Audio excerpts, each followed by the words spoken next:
Salut les gars, j'espère que vous allez bien. Bienvenue dans cette vidéo. Aujourd'hui, on va parler des spoilers du chapitre 1149 de One Piece. Donc, si tu aimes ce genre de vidéo, n'hésite pas à t'abonner, à me donner directement ton avis en commentaire et bien sûr à mettre le maximum de pouces bleus et à partager cette vidéo. C'est un chapitre qui va remettre en question toutes les prédictions que j'avais fait dans les 3, 4, 5 dernières vidéos. Un chapitre qui est vraiment game changer sur ce qui va se passer à Elbaf. Beaucoup de gens ont dit qu'on s'ennuie, qu'il n'y a pas assez d'action, surtout sur les 3, 4 derniers chapitres qui sont même déçus des Chevaliers Divins. Et aujourd'hui, on va avoir pas mal de réponses. C'est un cliffhanger, un changement dans le scénario qui va rendre l'arc Elbaf beaucoup plus intéressant que prévu. Le chapitre commence bien sûr avec l'affrontement entre Skoppergaman et Sommers et sans surprise, Skoppergaman découpe en pièces Sommers et grâce à sa faculté d'empêcher les chevaliers divins de se régénérer, on va voir un Sommers en miettes mais qui est dans la capacité de se régénérer. Celui-ci sera encore vivant un petit peu comme Idan dans Naruto, mais bah, il pourra plus se déplacer, il pourra plus parler, etc. Il sera directement mis en pièces. C'est donc une victoire de Skoppergaban. Mais comme je l'avais prévu, Genko va prendre Colon en otage. Je vous rappelle du parallèle un petit peu entre Sanji et Skoppergaban que j'avais fait dans ma précédente vidéo, en expliquant que comme Sanji a une faiblesse par rapport aux femmes, Skoppergaban allait avoir le même genre de faiblesse, mais lui par rapport à son fils Colon, effectivement, tu as Genko qui prend Colon en otage et qui menace de le tuer si jamais Skoppergaban eh bien, continuait à être aussi agressif avec sa fameuse technique qui pouvait découper les chevaliers divins sans que ceux-ci étaient capables de se régénérer. Bien sûr, Skoppergaban eh bien, va succomber à ce chantage et Genko va le poignarder et le pousser directement d'un arbre. On n'aura plus de nouvelles de ce personnage.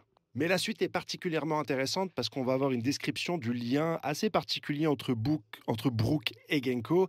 Et effectivement, apparemment, ces deux-là se connaissent et depuis plus d'une soixantaine d'années, puisque Genko connaît Brook avant que celui-ci ne devienne pirate, ce qui prouve un peu que bah, elle est immortelle et qu'elle ne peut pas vieillir. Justement, on se posait la question si les pouvoirs qui étaient partagés par Imsama permettaient aux chevaliers divins eh bien, de ne pas vieillir, comme les mobs du Corosei, hein, on l'a vu avec les flashbacks eh bien, de Saturne à God Valley, quand on compare au Saturne d'Exil, on voit qu'ils ont exactement le même âge. Par contre, pour les chevaliers divins, on avait encore un doute, puisque beaucoup disaient, hein, et à juste titre, que Garling était jeune à God Valley, qu'il était déjà chevalier divin, mais qu'aujourd'hui, bah, c'est un vieillard. Donc lui a profité ou non des pouvoirs d'Imsama, mais en tout cas, il pouvait encore vieillir. Donc beaucoup disaient que Genko, bah, si elle a le physique d'une personne de 20 ans, elle devait avoir 20 ans, elle ne pouvait pas avoir 60, 80 balais, etc. Et ben il n'en est rien. Genko a bien eu bah, une croissance quelque part qui s'est freinée. Elle est bien devenue immortelle, non seulement puisqu'elle peut se régénérer, mais aussi parce qu'elle ne vieillit pas. C'est la formation qu'on a à ce moment-là. On sent que au niveau de Genko, eh ben, il n'y a pas de problème pour attaquer l'intégralité des Mugiwara, mais il commence à y avoir certains blocages lorsqu'elle doit attaquer Brook. Moi, je le dis encore une fois, Brook est le père de Genko. Je vous l'ai dit déjà il y a quelques semaines. On va voir hein, si on aura des révélations dans ce sens-là, mais on sent que Brook ne peut pas affronter. Mais on sent que Genko ne peut pas affronter Brook. Et à ce moment-là, on va avoir quelque chose de qui va complètement bouleverser l'arc Elbaf.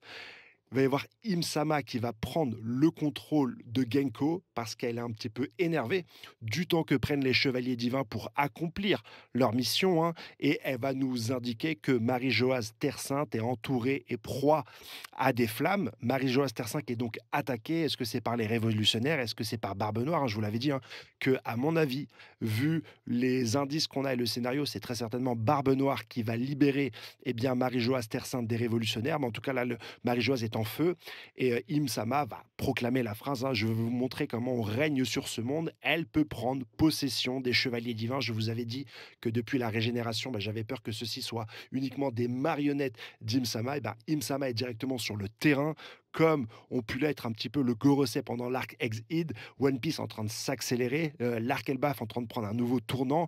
Beaucoup voyaient Im-sama comme le boss final, et ben maintenant elle est sur le terrain. Moi je vous l'ai toujours dit, je pense que le boss final sera ou Barbe Noire ou Xebec. Je n'ai jamais pensé que ça puisse être Im-sama. En plus, elle a été mise à genoux dans le dernier arc quand elle a été confrontée au Haki de Joybug. Donc voilà, je suis très content de l'avoir débarqué. Ça va donner un petit peu de piquant à cet arc Elbaf qui commençait à ralentir.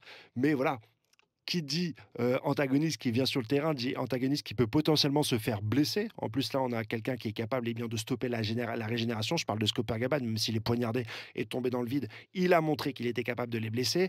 On a les Mugiwara les plus puissants qui ne sont pas encore intervenus. On a eh bien, Imsama qui est directement sur le terrain.